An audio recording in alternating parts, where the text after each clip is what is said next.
Imagine this. A quiet house on an ordinary street. A mother and her tiny 2-year-old daughter step inside, trusting a man they met online. They never walk out again. Their bodies end up sealed beneath the concrete of his kitchen floor. And when police finally knock on that door, the man looks them straight in the eye and says, without even raising his voice, "I put her under the floor, with her mum." This is the true story of Andrew Innes and the horrifying case that shocked Scotland and the world. A case so cold and calculated that seasoned detectives with decades on the job said it was beyond anything they had ever witnessed. Welcome to Dark Evidence Lab.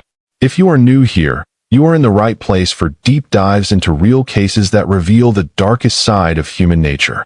Stick with me through every detail because this one will stay with you. Right now, before we go any further, do something for me. Hit that like button if you want more stories like this. Type in the comments where you are watching from and tell me what time it is over there right now as you are listening. Drop it below so we can see how far this story is reaching. And if you have not already, hit subscribe and turn on notifications so you never miss an upload. It really helps the channel grow. Thank you. This video is created solely for educational and documentary purposes. It does not endorse or glorify any crime. Viewer discretion is advised. Let us go back to the beginning. Bennylyn Burke was born in November of 1995 in the Philippines. She grew up in a family that did not have much money, but her parents worked hard to keep her in school. She understood sacrifice from a very young age. She was a loving daughter, a protective big sister, and someone who always stayed connected to her family no matter how far away she moved. Even after she left the Philippines, she called her sister Sheila every single day, no matter the time difference. That daily call was their special routine. It kept them close even across oceans. In July of 2018, Bennylyn married Lexington Burke in a simple ceremony in Samar. Just a few weeks later, in August of the same year, she gave birth to her daughter Jellica. For a short time, life felt like it was finally falling into place the way she had always dreamed. But by the end of 2020, the marriage had broken down. Bennylyn found herself alone with a young child in a new country.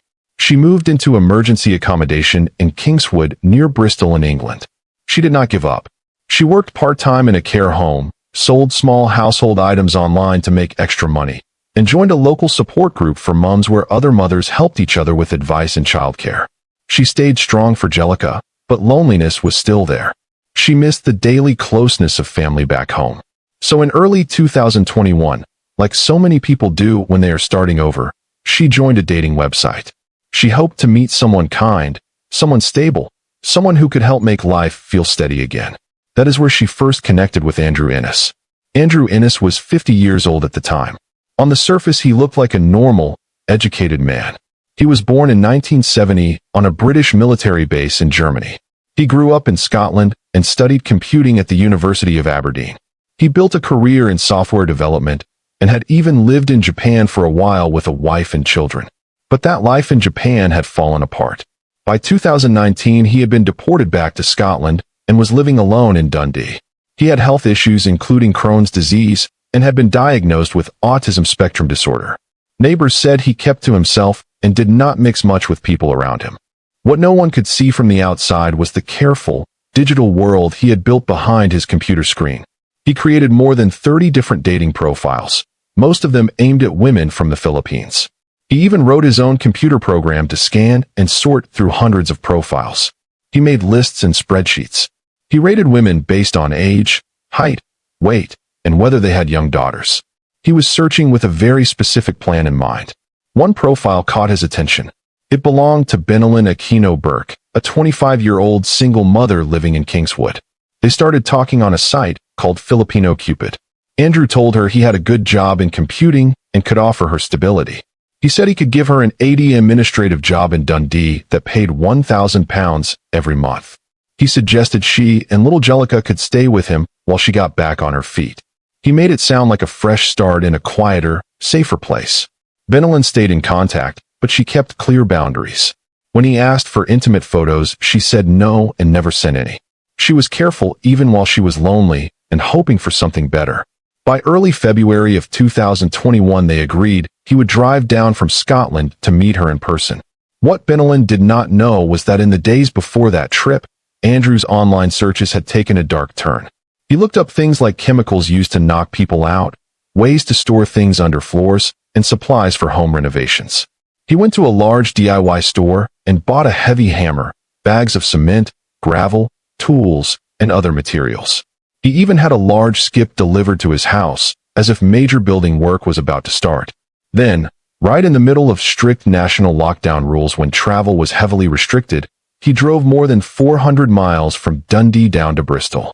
When he arrived, he did not book a hotel. He slept in his car and made sure Bennylyn knew it. She felt sorry for him. He seemed like a man who had gone to a lot of trouble just to see her. He suggested she and the children come back with him to Dundee for just a weekend visit. Bennylyn agreed. They did not pack bags for a long stay because she believed they would return home after a couple of days. On February 18th of 2021, the car headed north towards Scotland. Inside that car were 4 people who each saw the journey very differently. Andrew was driving with his own plans. Bennylyn sat in the passenger seat, hopeful but still cautious. In the back were 2-year-old Jellica and a 7-year-old girl who would later become a key witness in court. During the long drive, Bennylyn did what she always did. She called her sister Sheila on video and showed her Andrew sitting behind the wheel. Sheila smiled and gently encouraged her sister. She wanted Bennylyn to find happiness after everything she had been through. Those video calls would be the last normal contact the family ever had with her. When they reached Dundee, everything seemed ordinary at first. Bennylyn sent messages home saying she was okay. But by February 23rd, inside the kitchen at number 21 Trun Avenue, something terrible happened. The only person who saw exactly what took place was the 7-year-old girl who was there that day. Years later in court, she described, in her own simple words, how Andrew used a heavy object to strike Bennylyn while she was in the kitchen. She said he left and came back with a long-bladed knife. The little girl was so frightened she could hardly speak. Afterward, steps were taken to hide what had happened. A section of the kitchen floor was opened up. Concrete was mixed and poured. New tiles were laid on top. From the street outside, it looked like nothing more than normal home improvement work. A skip sat in front of the house, just like any renovation project. For the next 2 to 3 days, 2-year-old Jellica was still alive in that house. She cried for her mother and searched for her. Andrew later told police that her crying was difficult to deal with. He said it seemed logical to put her with her mom. Both mother and daughter were placed beneath the same section of concrete in the kitchen floor. Back in the Philippines, Sheila noticed immediately when the daily calls stopped. Bennylyn never missed a day without explanation. Sheila messaged Andrew politely at first. She asked, "Sir, what happened to my sister?" Andrew replied quickly. He said Bennylyn was perfectly fine and had gone to Glasgow. He claimed she had thrown away her phone and was hiding from her ex-partner. He even sent a short video clip, but later checks showed it was an old recording. When Sheila kept asking for proof that her sister was alive, Andrew gave vague answers. At one point he wrote, "Maybe one day once the dust has settled." Those words would later feel chilling. By early March, the family's worry had turned into a full police investigation. Bennylyn had missed an important social work appointment. Her ex-partner reported her missing. Phone records and vehicle tracking showed Andrew's car had made the long lockdown journey south and then back north. Police in England and Scotland worked together and traced everything to the house on Trun Avenue in Dundee. On March 5th of 2021, at 3:20 in the afternoon, officers stood outside the modest house. A skip was still parked outside. When they knocked, Andrew answered the door. At first he refused to let them in, saying he was isolating because of COVID rules. But the officers noticed a 7-year-old girl inside the house who was fully dressed and alert. She was not his daughter. They asked Andrew where Bennylyn was. Without hesitation and in a calm voice he answered, "I killed her. She is under the floor." When they asked about the 2-year-old, he said, "Under the floor with her mom." In that moment, the search for a missing mother became a double murder investigation. Andrew Innes was arrested right there. The house on Trun Avenue was sealed off and turned into a major crime scene. Forensic teams worked carefully for nearly 2 weeks. They cut through the kitchen floor section by section, removing concrete layer by layer while documenting everything. On March 19th, the bodies of Bennylyn and Jellica were recovered. Post-mortem examinations were carried out. Additional items found inside the house led to further serious charges being brought against Andrew Innes. The trial began on January 31st of 2023 at the High Court of Justiciary in Edinburgh. Andrew admitted he had caused the deaths, but claimed it was self-defense or caused by mental health issues and medication. He said he heard voices and had a distorted view of reality. Medical experts who examined him disagreed. A consultant forensic psychiatrist who met with him several times found no evidence of psychosis at the time of the events. The doctor said Andrew's actions showed planning and logical thinking, including the concealment and the messages he sent afterward. One of the most powerful moments in the trial came when the protected testimony of the 7-year-old girl was played for the jury. She described what she had seen and what she had been through. The emotional weight was so heavy that some jurors were offered support afterward. After hearing all the evidence, including digital records, purchase receipts, forensic findings, and the child's account, the jury took only 2.5 hours to reach their decision. They found Andrew Innes guilty of the murders of Bennylyn Burke and her daughter Jellica, as well as the additional serious offenses. On February 6th of 2023, Lord Beckett delivered the sentence. He looked at Andrew Innes and said these words: "You murdered a woman and her 2-year-old daughter in a situation where they had trusted you and traveled with you from Bristol to your home in Dundee. These are amongst the very worst crimes which have come before the High Court of Justiciary." He sentenced Andrew Innes to life imprisonment with a minimum term of 36 years before he could even be considered for parole. The 36 years was back-dated to March 8th of 2021. An appeal was later filed, but it was rejected. Andrew Innes remains in a high-security prison in Scotland. For Bennylyn's family, the sentence could never bring back what was taken. Her father traveled all the way from the Philippines to sit through every day of the trial. He has said he still cries every single day because the absence of his daughter and granddaughter changed his life forever. Sheila still sometimes calls her sister's old phone number just to hear her voice on the voicemail. In Bristol, friends and members of the local Filipino community held a quiet vigil. They released white balloons, lit candles, and left simple notes that said, "You are loved. You are missed. You are remembered." Bennylyn's father has chosen to turn his pain into purpose. He now works to defend the rights of women and children.